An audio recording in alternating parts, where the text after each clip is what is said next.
look at issues not from ethnic or religious or geographical perspective.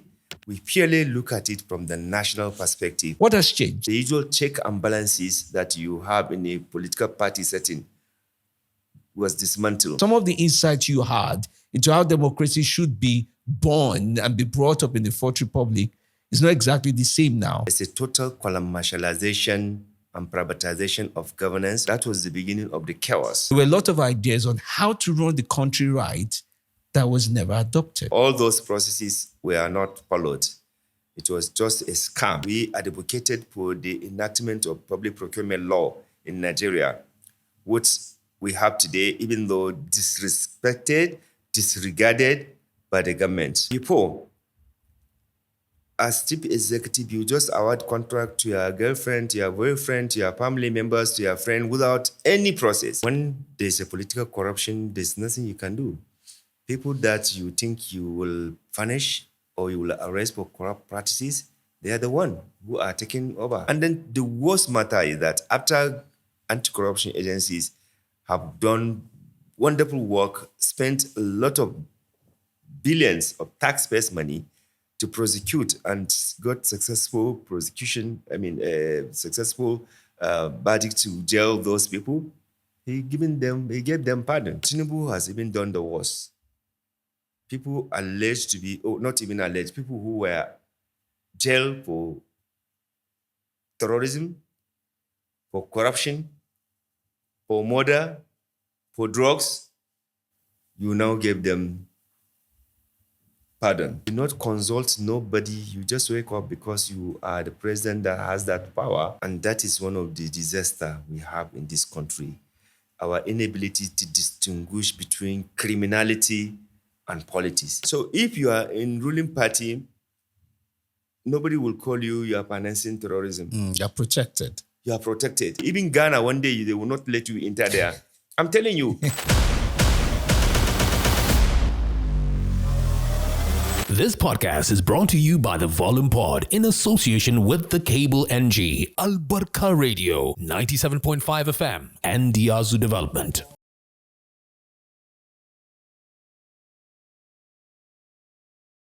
This is Volume with FemiDlive. I'm glad you joined the show. Many thanks to all who have continued to watch and subscribe and be part of the show the way you have. Well, today is another important conversation. We're taking it a notch higher and even deeper with much of the realities around Nigeria, Africa, and sometimes the international space that we find ourselves as around the world, with many country leaders and many civil society leaders trying to get governance under democracy to be better than before. Welcome to the show today. I'm Femi Amele.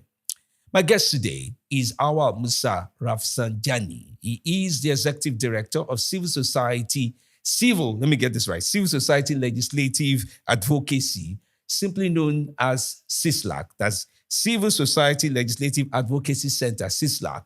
He is also the head of Transparency International Nigeria, chairperson for Amnesty International, and chairperson in Japa. Many thanks for joining in. Welcome, sir. Thank you very much. Okay, so I will start with what I know and what I could find.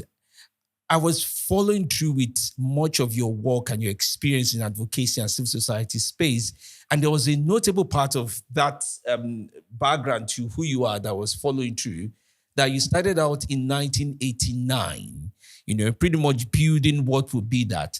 What did you know about the need for advocacy and civil society space as of 1989 that's really transformed who you are 30 years or more after now? Thank you very much. I was born and brought up in Kano, Kano City for that matter, where Kano also lived. So most people who were born and brought up in Kano City, they usually evolve or they were raised with that consciousness of fighting for justice, fighting for humanity, and resisting tyranny. So that was in the blood of most of the people, the young people in Kano City, because of the way Kano was preaching and struggling and talking about the masses. So by the time I went to university, I was already prepared to carry on the struggle. When I went to university in 1989, before the end of that year, I was already elected as one of the executive members of the Student Union of Bayero University. And we continue with the struggle, and I met like-minded people within the student union and then also within our own faculty, as well as our department, which is a political science department. So usually when you are in political science department, usually you are content-side student. You are a conscious student because you read all sorts of literature, you read all sorts of theories, you read all sorts of history that prepare you to fight for social justice. In addition to that, on that same year, I was already a member of mass democratic organization like Women in Nigeria, WIN, like Committee for the Defense of Human Rights, CDHR, and Campaign for Democracy. I was already a member of those mass democratic organizations, which means that I was keen into advocating for so many issues around, first, demilitarization of Nigerian state. Secondly, fighting for justice. A lot of people who been, arrested wrongly by the soldier at that time, we fought for it. But more importantly, fighting for the welfare of the well-being of the students. Many students in the campus were maltreated, and we stood for them. Their welfare was not given attention or priority. So on the basis of that, we continued to struggle. Now, in 1991, 92, I was also elected as executive members of the National Association of Nigerian Students, NANS, in Calabar. And that also brought my national engagement, engaging on various policy issues. At that time, whenever federal government comes up with any policy, NANS will analyze, discuss, and come up with a recommendation on how those policies should be. For example, unlike now where you hardly see debates, conversation around socio-economic and political situation in the country from an informed background. During our time, we look at issues not from ethnic or religious or geographical perspective. We purely look at it from the national perspective. And that also really exposed me more to engaging with other Nigerians and other mass democratic organizations advocating and demanding for social justice.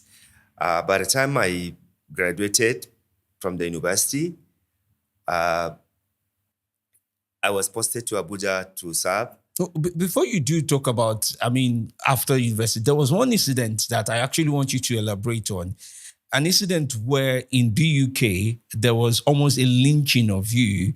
And there were young female Muslim and non-Muslim ladies who covered and safeguarded their Rafsanjani. By the way, I understand that that's a nickname that you adopted down the road as well. That was an incident I believe must have tested your resolve along the lines of this. Well, when you are a student activist, you come in contact with so many obstacles, inducement, because even at that time, the government was reaching out to us to, slow down on our demand for the military, to go, and condemning what we consider as also, the wrongdoings. So we got all such kind of thing. And when you resist that, you are bound to face all sort of challenges. So when I was in the university, I was friends to everybody, whether you are a Muslim or you are a Christian, whether you are a Northerner or Southerner. In fact, at that time we had other students from Cameroon, Ghana, and other countries within Africa. So I was more of like popular there because of what we do, which is advancing the interests of the students and also fighting for justice in Nigeria. So there was this occasion that National Association of Nigerian Students was to organize its convention in UK, and being the only ESCO from NANS, I was responsible for organizing and ensuring that we had that convention. And government at that time mobilized some people to come and disrupt that convention. In that very day, before the convention, we were having, a rally, talking, and welcoming students from all over Nigeria. So some group of people, they declare me lawful to kill. And of course, they try to attack me, or rather they attacked me, but I was able to survive. Then the women, they came out, both the Muslim and the Christians, they came out to protest, and they took me to their hostel. And I was shocked and surprised the kind of love that I saw from them. And they didn't allow the security to even enter, and I had to stay in the female hostel. And both the Muslim and the Christian were caring, bringing food, doing all sorts of things to save my life. And then, of course, the male activists and students were equally sending warning that any attempt to kill me or to harm me, they will make sure that the university is closed. So, of course, the university expelled some of us. And then later, after the student pressure, they reduced it to rustication. We took lawyers, and lawyers filed case. And when the school authorities saw the mobilization of both female and male, and there was no division of ethnic or religious coloration, everybody was struggling to make sure that we are protected along together with our visitors. By the way, some of the NANS delegates were wounded, hospitalized, and we didn't succeed in holding the convention, but we moved the following day. We moved to Abuse area, where we had our convention and we had the election. So it was a battle right from the beginning of my life to today. And that is why I think it's important to be consistent, especially when you are doing the right thing and when you are doing things for the benefit of the people and the nation. So I'm glad, I'm happy that anybody who knows me 30 years or 37 actually. 35 years, they will give testimony on what I do and who am I. I'm really glad that till today, I remain committed to the struggle for social justice in Nigeria. So before then, there were other several attempts, but why didn't you leave the country? Because some of the people who were your leaders who you looked up to, Dr. Ransom Kuti. You also at some point worked with Dr. Kayode Fayemi of CDD at the time.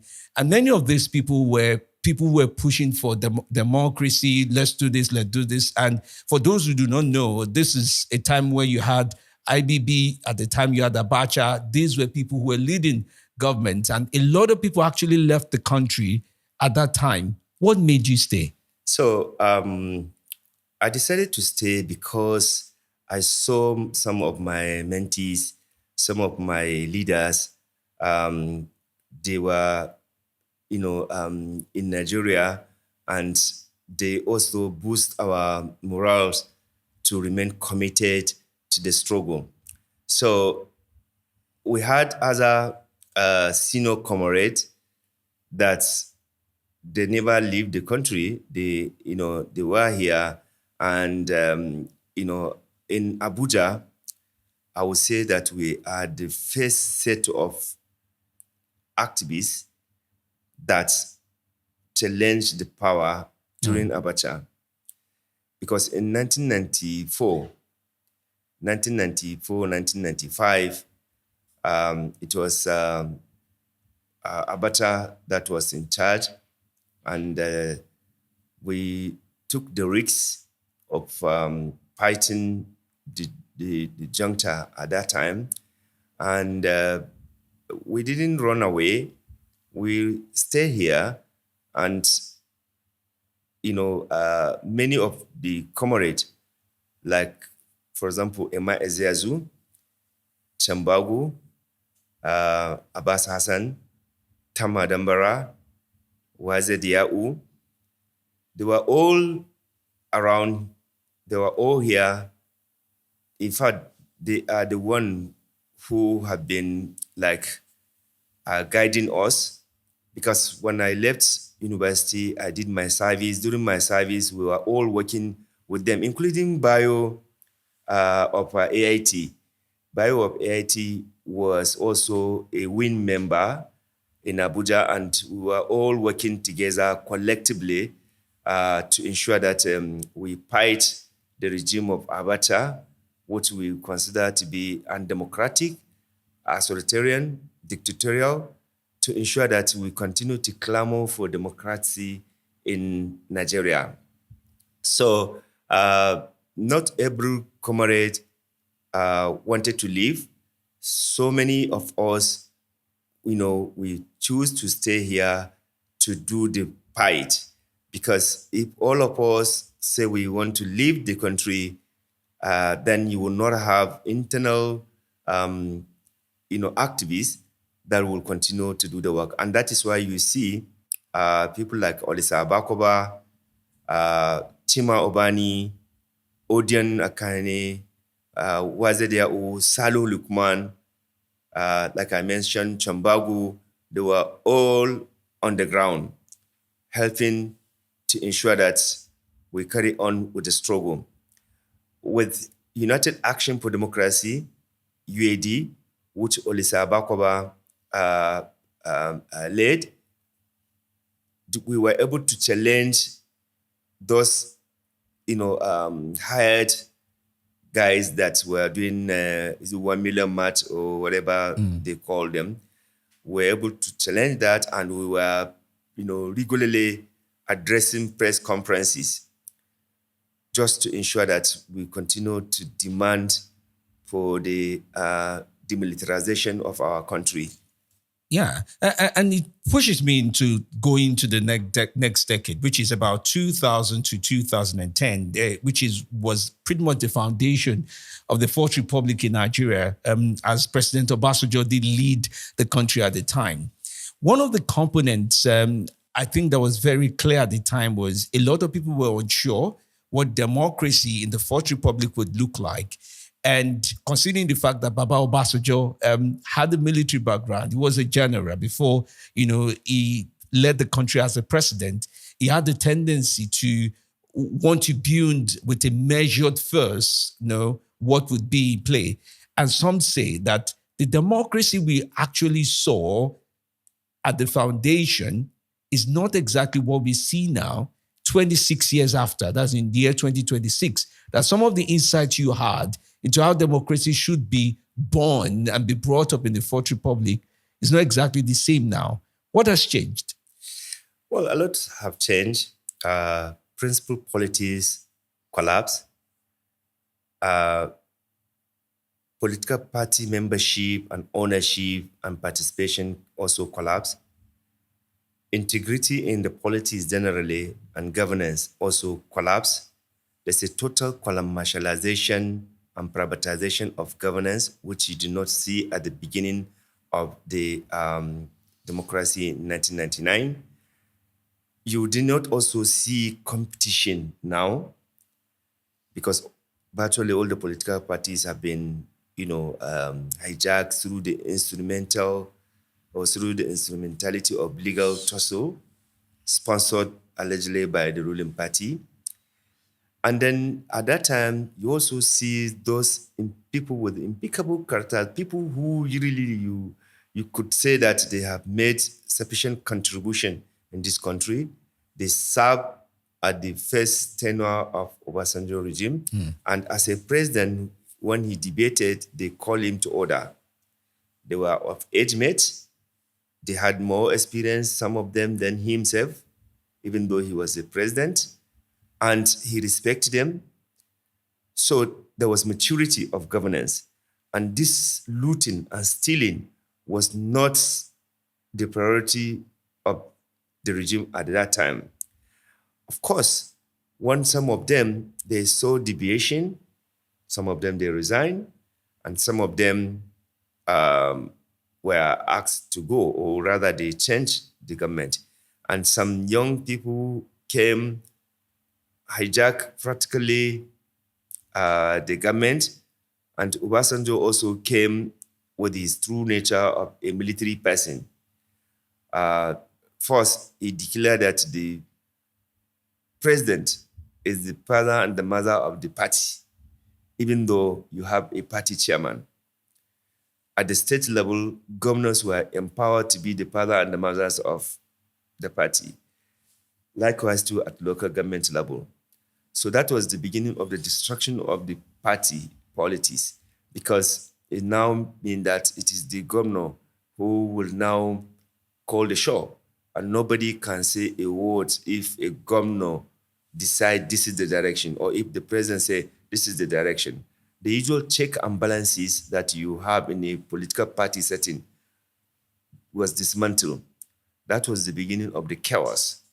Now, in Lagos, the current president amplified it more to the extent that once you are choosing in the primary, which you will now dictate, you are as good as winning the election.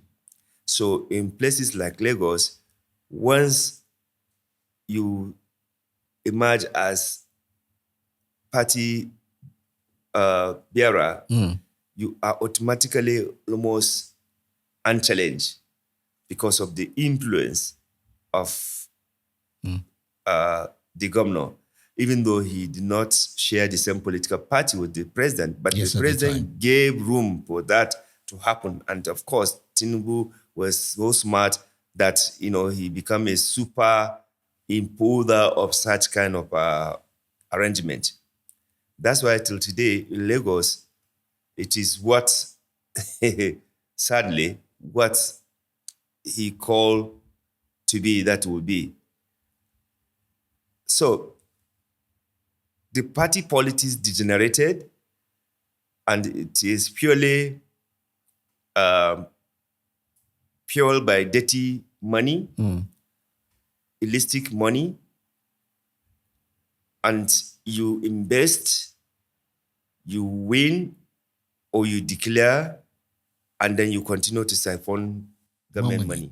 And it's interesting you do talk about money at the time. And it was also the decade where much of Nigerian resourcing from money, from oil, for example, was on the rise. It was also the decade where we saw quite a number of politicians and elected officials almost boldly cover contracts and say, I'm closely associated with this. You're the head of Transparency International Nigeria, as we have it today. And there's a lot to even unpack in that arena. And I understand your perspective towards oil and the money that comes from oil is that we're still not systemized how we account for it. Why is that so? So, sadly, the previous presidents, they made themselves Minister of Petroleum. Was that a good move at all? No, it was not a good move because for whatever reason they thought they could do to save the money or to save that industry, they failed to do that, including even the one that had also had a super minister as Minister of Petroleum. You saw how it ended. Right now, as I speak to you, the former Minister of Petroleum, Disgrace, is still facing corruption charges in the UK. That is under Jonathan. During Obasanjo, all the people that he also put to be the Minister of Petroleum, there was no any accountability, as there was never even audit of that NNPC throughout Obasanjo period, throughout Jonathan and Eradua period. There was never audit of the NNPC. Now, so somewhere in 2018, I think, we had the first audit of the NNPC for Nigeria to even have an idea on what is going on in that place. And when the audit came, it was very scandalous that places that there has not been any activity, no productivity, the consumption rates of the expenses and expenditure in those places were scandalous. Secondly, you also, courtesy of EITI, which we campaigned for Nigeria to actually sign up, we worked closely with the government at that time to have NAITI. And with that, we were able to further open up the space, because we now want to have audit on not only financial audit, but audit on process, fiscal, and financial. And it also shows us how damaging corruption is in the sector, where the oil company, international companies and local collaborators are refusing to pay what they are supposed to pay as tax to Nigeria. I'm surprised that despite the President Tinubu desire to make money to collect tax in Nigeria, he has not looked in that direction. Maybe because people allege that he is also involved in the oil, business. And that's why maybe perhaps, there's no much attention, from his desire and determination to collect tax in that sector. Because if you determine to collect tax in that place, all these international collaborators, international companies, local collaborators, they must pay back all the money that they are supposed to pay to Nigeria. But no serious attention is given, despite the effort of NAITI to get this money. Which brings me to the point of Nigeria and contractors and private organizations abroad.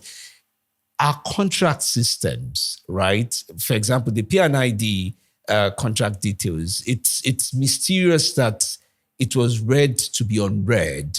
Whoever skipped reading the details, and we find ourselves in that quagmire down the line. And then, of course, the UK, talked about the $9.5 million repatriation and all of that. Our contract system, even when it comes to sale of public institutions like Nitel and the likes of that, it remained mysterious.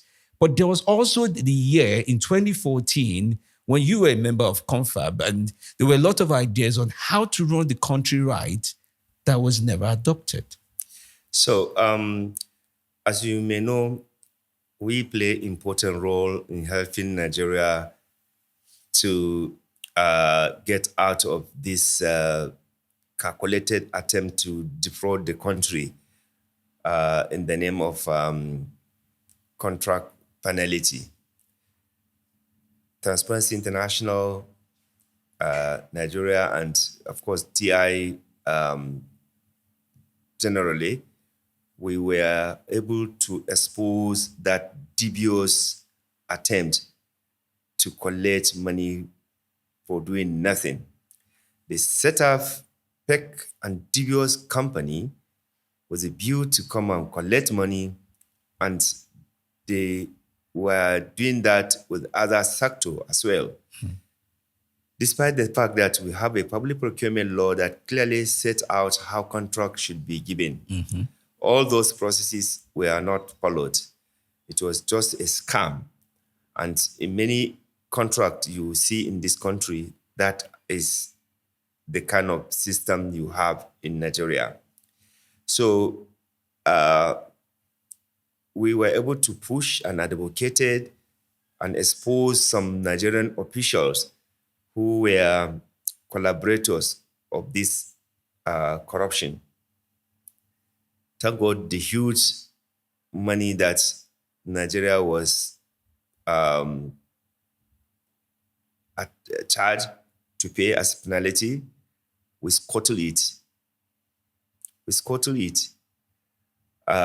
So that's one. But just to say that the procurement process in this country is actually undermined. Before we even have public procurement law, during OBI, we have what we call due process, where a lot of money were saved, where systems were pushed at a policy level. And then later when we have public procurement law, which we work with the government because we advocated for the enactment of public procurement law in Nigeria, which we have today, even though disrespected, disregarded by the government in many instances. So, but at least we were able to manage to bring in system that you can even protest. Before, as chief executive, you just award contract to your girlfriend, to your boyfriend, to your family members, to your friend without any process, without following due process. But today, despite the fact that they still undermine that law, there are some resemblance of following things. At least if you compute and you are not satisfied with what they've done, at least you can raise your voice. Before, you did not have that opportunity to officially raise concern if you believe that you won and you are not given the work. Secondly, we were able to reduce the pressure from both the contractors and the government awarding agency. Because before now, you see some people who did not qualify, but they will come and put pressure that they need to be given that contract. And again, some government official who also extorts money from contractors, we also, to a large extent, reduce those instances, even though, like I said, all these have been bastardized. But we are not losing hope that since we have the legal framework, which we are happy that Eradua was the person who, on the first day of his assignment in the office, signed that law.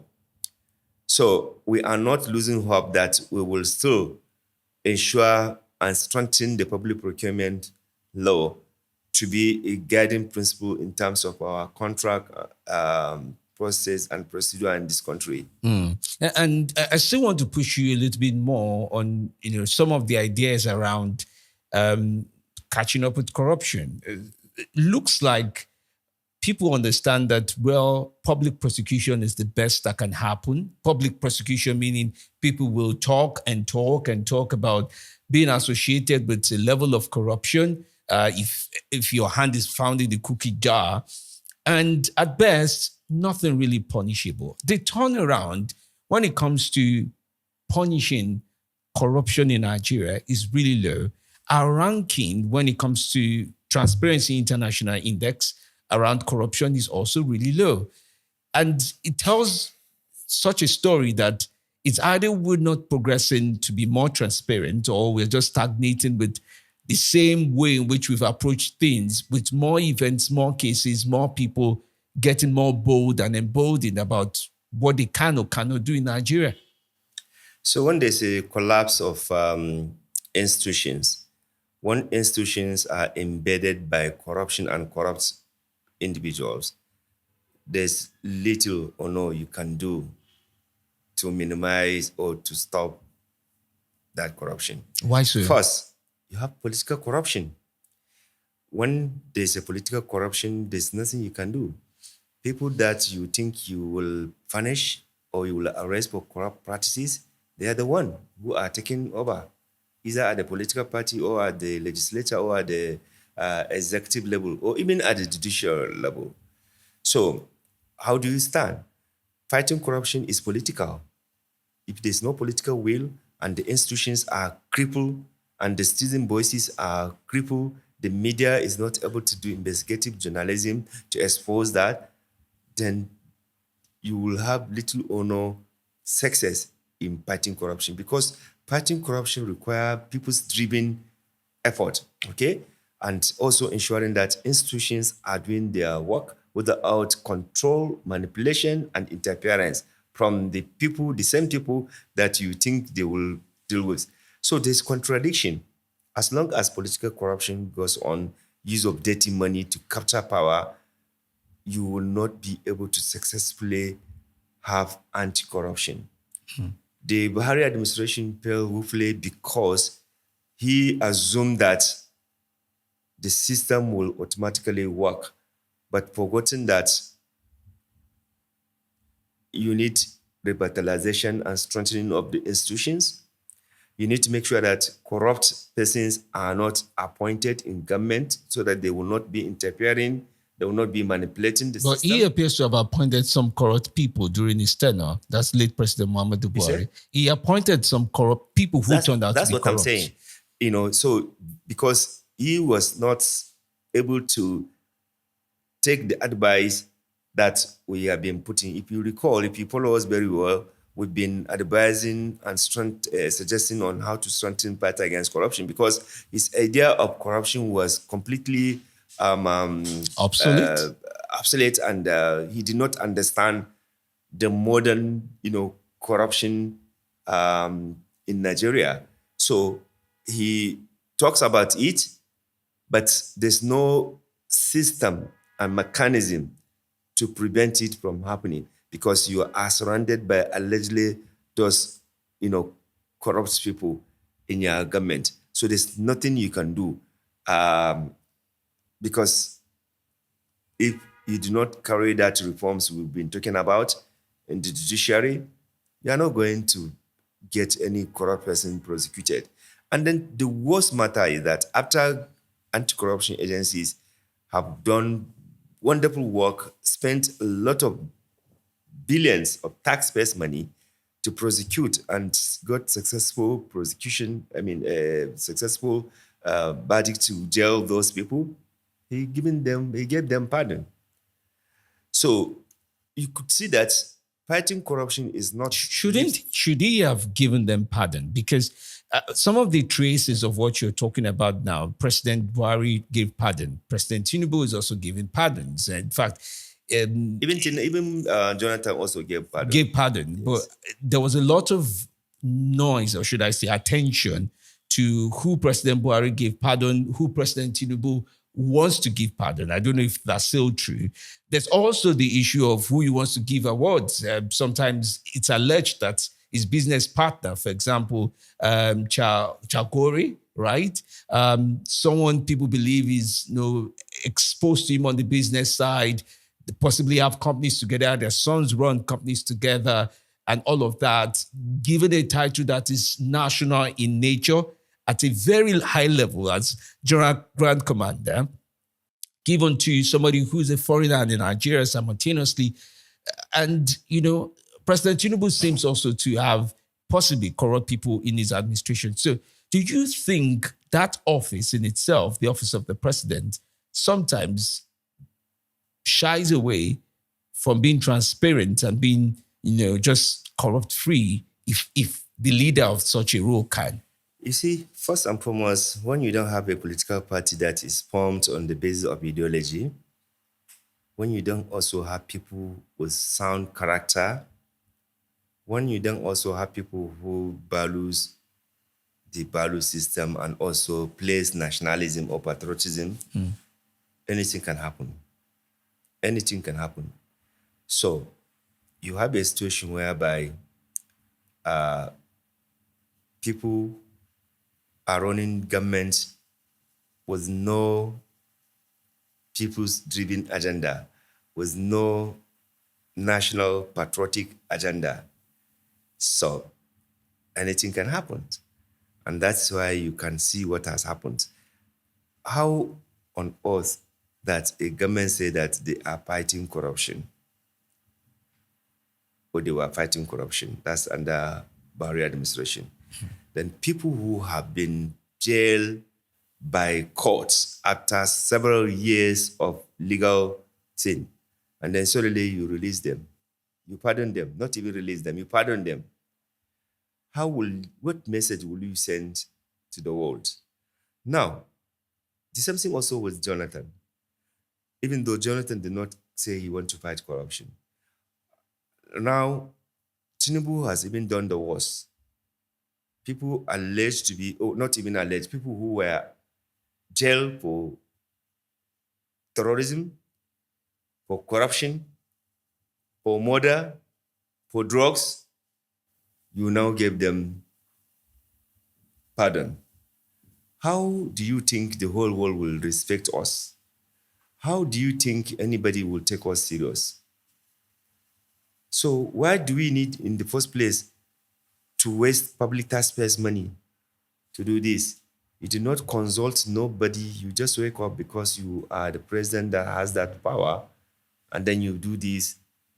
Definitely, no one will respect Nigeria and its leaders if people are saying this. And that is why today, globally, you see Nigeria is being disrespected.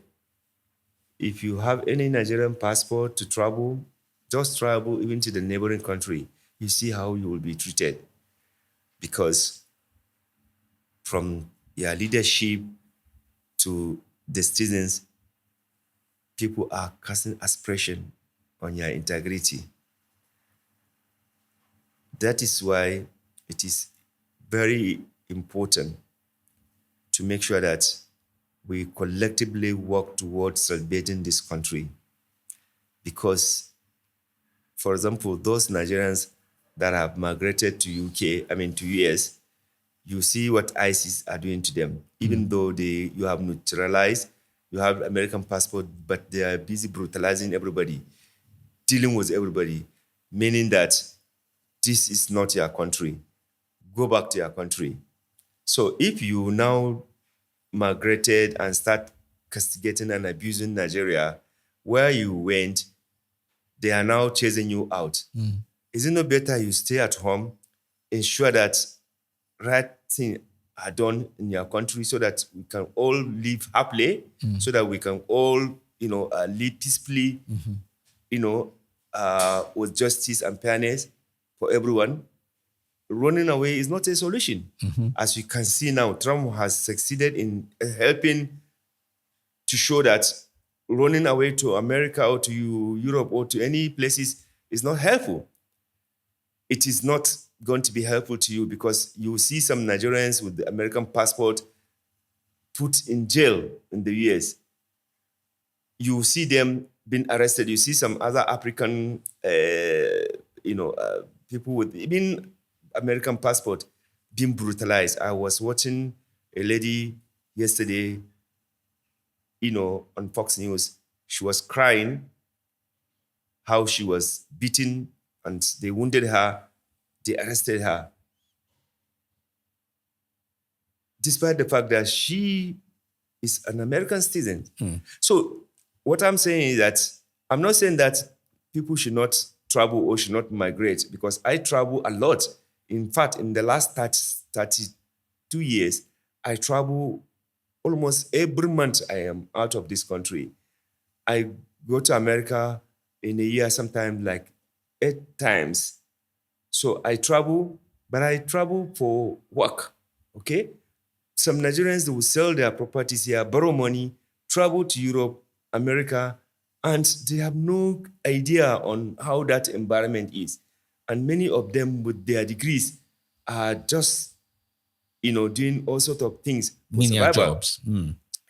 I am saying that we should compel and contribute, ensure that we have a country where dignity of labor and where social justice prevail, so that we can all be happy.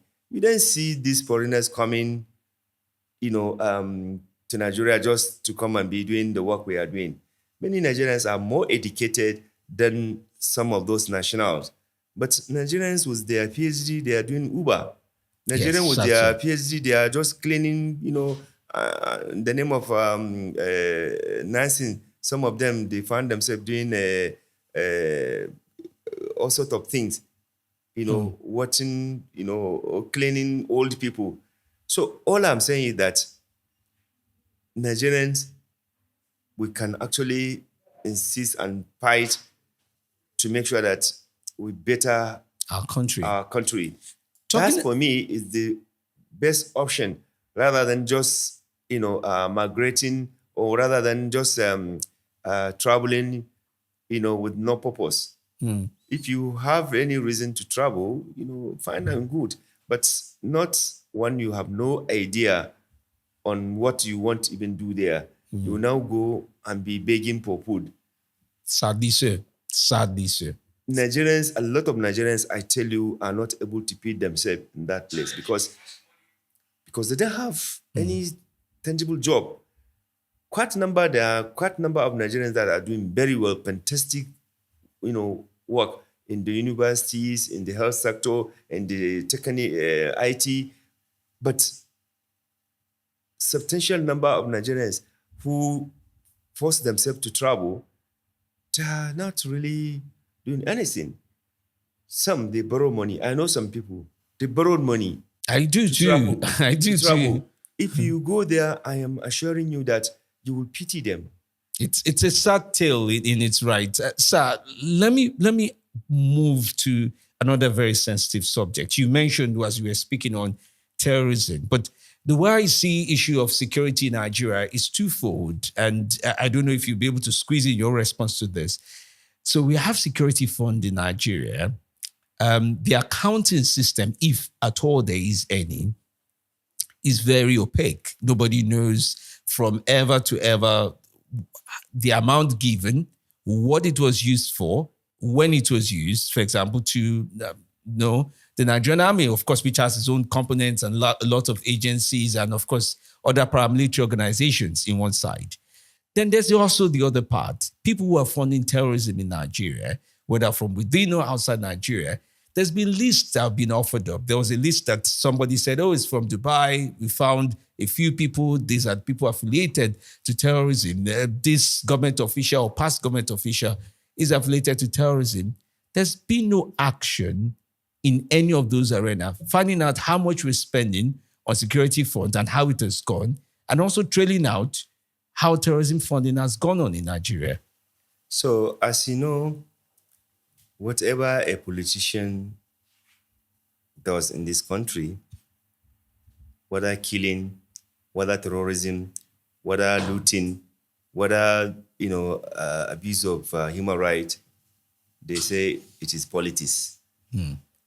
So any criminal thing that a politician will do in this country, is being seen from the perspective of politics, either to defend myself or to attack my enemy. And that is one of the disasters we have in this country. Our inability to distinguish between criminality and politics. Politics is misunderstood in this country. Politics is not a lesson for supporting violence, for supporting undermining the economy, or dealing with human rights issues, or tampering with justice. Politics is a competitive process of showcasing your superior ideology or policy or principle on how to govern the society. On the basis of that, you sell your manifesto to the people. For example, you will say that, okay, I'm interested in uplifting poverty, and here are the ways in which I'm going to do to uplift poverty in this country. Someone will say, I'm interested in ensuring industrialization, and these are the things that I will do in order to boost the economy. Someone would say, look, I'm interested in strengthening institutions so that the institutions are independent and they are working, and everybody, investors can come from all over the world to invest because there's a system, there's a justice system. For example, these three examples that I gave you, you roll your manifestos and ideas and you campaign on the basis of that. People identify with their party, and when you come, they demand for accountability on what you say you are going to do. Yes. In Nigeria, that is not the case. So what you have now is that you have merchant of violence, merchant of corruption, merchant of disregard of rule of law taking over governance. And that is why you see today, even the criminality, you are not able to purely establish who is sponsoring terrorism. Why is it difficult? Because the person will tell you that, okay, because I'm your political rival, that's why you are calling me financing terrorism. And then the other person will also not be able to, in all honesty, establish that the person you accuse is doing that, because we have all left everything to the personal interest. You are my political rival, I must bring you down at all costs, even though I will say you are associated with financing terrorism. You understand? So the citizens, you left them in worries. They are suffering from violence attack, and you are not able to go really to the roots and the people that are doing that. So you can see the confusion that the citizens are. So if you are in ruling party, nobody will call you are financing terrorism. You're protected. You are protected. In fact, one of the former chairman of the ruling party said, whatever crime you committed, come to our party, we will not do anything. Right now, there are some people who are supposed to be facing corruption charges. Some of them, they're in government. Some of them, because they joined the ruling party, their case is silenced. You understand? So you created that, situation. Now, for example, the former minister of justice, Malami. For 2.5 years, he was a good boy because he had not changed party. Immediately he changed party. His criminal record surfaced, which I commend the anti-corruption agencies for bringing people to book if they have tangible evidence. But why all this silence? Convenience of time. Exactly. Simply because now he has become, his matter comes up. Like I said, it's good, and we are supporting the anti-corruption agencies for prosecuting whoever that did wrong in Nigeria. But many Nigerians are also concerned Now, to worsen the matter, you even link him with terrorism, which is the greatest expensive It's thing that you will do. So only maybe court of law and practical evidence will get him out of it. get him out of it. But already his name has been damaged. Okay? So all I'm saying is that if you do wrong, irrespective of whatever affiliation, whether political affiliation, whether ethnic or religious identity or geographical identity, the law must take its course. So we then support those who say, oh, you're prosecuting or you're arresting Muslim or Northerners or Christians or Southern. We then support that. Any Nigerian that violated the law, the law must must take its course. I'm also curious about the issue of America, right? Involvement in Nigeria as we would have it. And the perspective that America can enter any country that they feel the intention of what's going on. For example, the issue of Christian genocide, as it is easily talked about in the US at the moment. Your perspective, I read a response you provided and said, if need be, America can do that. And they did that with Nigeria. And I was wondering if you would provide more perspective to why you would back US. I know they won't say invasion, but US involvement in our security issues promptly. My reasoning is that Nigeria is already in relationship with America over the years on military assistance. And they have been working with Nigeria on that. And, right now, with the kind of leadership you have in America and with what you saw in Venezuela and the ongoing, discussion, or rather the ongoing attack plan in Iran and in Denmark and other places, you need to make sure that you create a conditions that will not be the real genocide, the actual genocide. You have to make sure that you avoid it. So if you strategically engage the American government with a view to support you on your failure, because let's admit, Nigerian security or Nigerian government have failed Nigerians. And that is why many Nigerians believe that if there's any help, they should, take it. There's nothing wrong if Nigeria approach ECOWAS, if Nigeria can approach African Union, if Nigeria can approach United Nations. Nigeria has not done that. Now, some people who wanted, of course, balkanization of Nigeria, they come up with all sorts of agenda. People who also don't like the government, they also went and come up with all sorts of agenda. And they know that one of the easiest way to get Nigerians to be sentimental is religion. Religious followers in Nigeria sometimes are not rational. And they go by emotion. And if you have these people lobbying, intensifying efforts to ensure that they deal with the present government or they succeed in their own agenda, they will go and do what they have done or what they are doing. And therefore, in order to mitigate that, I say that the best thing is to go and negotiate and work with them to support institutionalization of Nigerian defense mechanism, not just one of giving arms.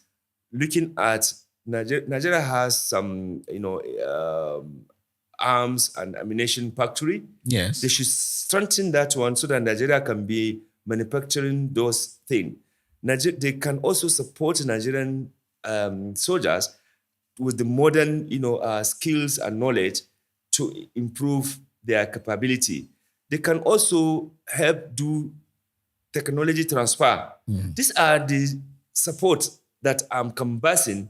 Nigeria should go and, negotiate with America, not just to come and do bombing, because bombing will not solve the problem. Because if you think that you have bombed this place.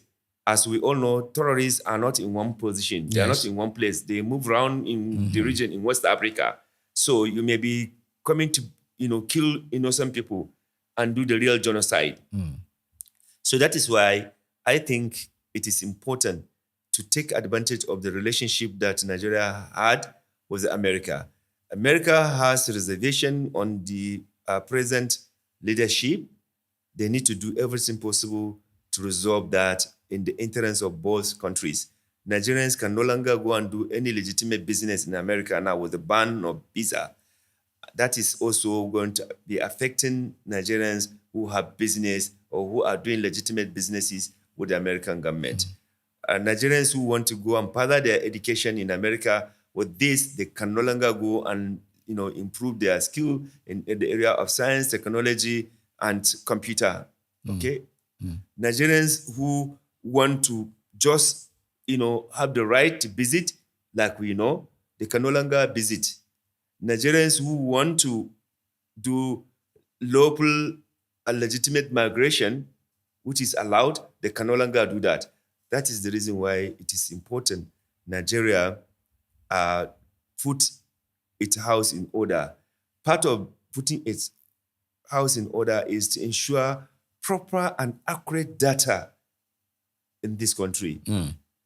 Many countries, including America, are complaining that there's no authentication of identity in Nigeria.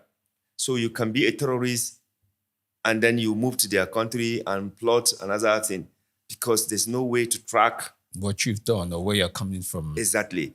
Even if you go to Niger, every person in Niger has ID card. In Nigeria, we have been on it since 2012, the process started. I got my own in 2014 when I was in the national conference. Confab. Till today, many Nigerians, they still don't have that. And the agency, is also, people have been complaining that they are not able to produce their identity. What is the problem with that? Even driver's license, as we have it now. So, you don't blame countries for denying Nigerians visa because our system is so porous, and somebody looted the nation, somebody committed, atrocities, somebody committed terrorism, you pardon the person. You think they will let you enter their country just like that? We need to change the way we do things. That is why we can regain our respect in the community of nations. Otherwise, with the way we are running, there's no way. Even Ghana, one day, they will not let you enter there. I'm telling you, because they will believe that you will go and cause problem for them. No, already Nigerians have begun to go and start doing some nonsense in Ghana, and they were even at a point threatening to send them away. Yes, and of course, xenophobia in South Africa also tells in South Africa, you also go there. You went to Dubai, you set up almost a terrorist camps. When you have what do you call cultism in a foreign land, do you think they will ever respect you or they will let you destroy their country? No. You went to Doha. You also started the same thing. You went to Saudi Arabia and started stealing money. They go to prayer, they then close their shops. You start stealing their goods and gold. There's no way. We have to change our character. And that is why I'm worried that National Orientation Agency, need to do more. But they are not even being given attention in terms of resource-wise, so that, the mindset of Nigerians can actually be probably reoriented to show that, look, you can't go to somebody's country and be committing this thing. Even in your own country, you are not allowed to do those things. And there is consequences for doing that. But when people say everything is political, what do you expect? Okay, there's one more important question I want to ask you as we round off. And I was reading about you, and this has a little bit to do with an autobiographic question that I would like to ask. You described your grandmother calling you Mayweather, the one that brings wealth, right? The one that brings wealth. And today, as we have it, we're young people, we're a lot of young people. There's a wealth of experience that you uphold, considering your affiliation with head of in Transparency International, chairperson for Amnesty International, chairperson for CAPA, and of course, executive director with CISLAC as well. There's a lot of young people in civic society space. You started in 1989. That's 37 years on. What's your advice for young people who are trying to, push forward in that space? So I think it is important that young people first become responsive and responsible. They should be learning from their elders, and they should always ensure that they do not do anything that contradicts the principle of rule of law. They should stay away from involving themselves into drugs, into any criminal activities, or being used to perpetuate political violence or religious violence or ethnic violence. They should always speak the truth. They should always respect the elders. They should always consult. This is the way I think, they can be able to do better than even me, and they should always seek knowledge because knowledge is a daily thing that you learn, okay? And if you are doing that, I believe that you will be successful in the work that we are doing. And you should always also, ensure that you are guided by these principles so that you don't deviate. One of the prayers I do every day is to say, God, don't test me with anything that will create doubt on people about my integrity.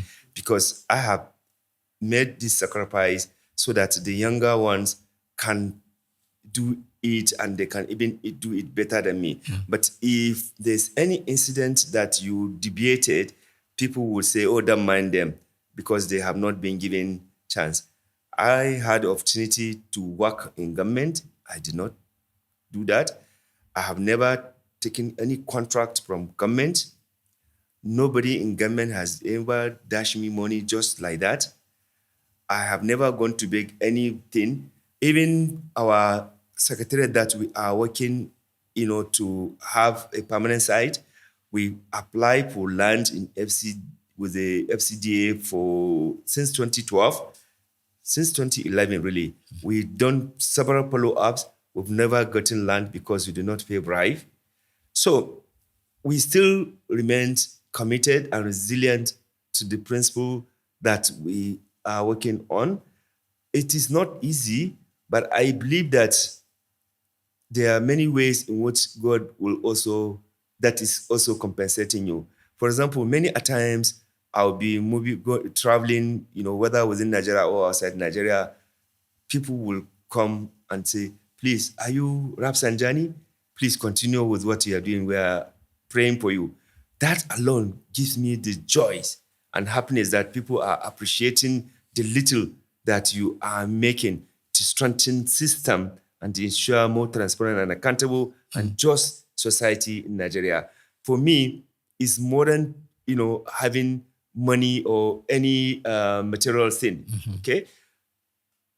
Now, coming to your question, the issue of the nickname that my grandparents gave me. So what happened was that after I was giving birth,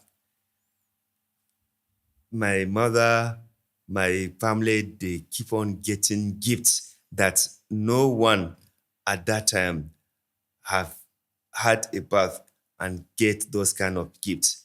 So my grandparents, they say, Kai, this child is inadodata in Hausa. In other words, he's worthy, he's going to be worthy. This worthiness does not mean just money, but maybe other things like it's been described, even appreciation, is something, being responsive and responsible, it could also be, in that terminology. So that was how that thing. And God be the glory.